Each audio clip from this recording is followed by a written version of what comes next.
Les noms de lieux en Bretagne ont leurs petits secrets. Il y a bien sûr la prononciation, mais aussi et surtout le sens. Et Brezon Negepeptra, à Morva, Nekede, Zvidannol. Tout ça est en breton, une langue celtique millénaire. Nos Pézit Kedaon, Amanvin, Vidochicourt, je vais vous aider à y voir et surtout à y entendre plus clair.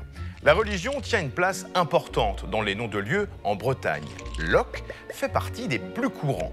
Loc se trouve souvent en début de nom et parfois même raccourci en lo. Vient ensuite un nom d'une sainte ou d'un saint.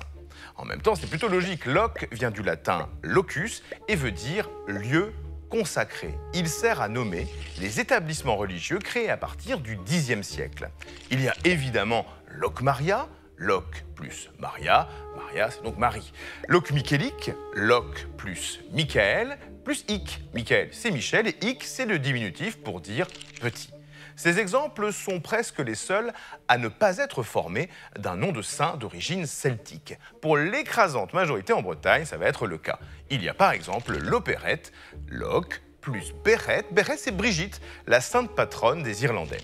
Les deux saints bretons, Gwenolé et Gueltas, ont donné pas mal de Loquenolé et de Loqueltas, avec toutes les variantes qui vont avec.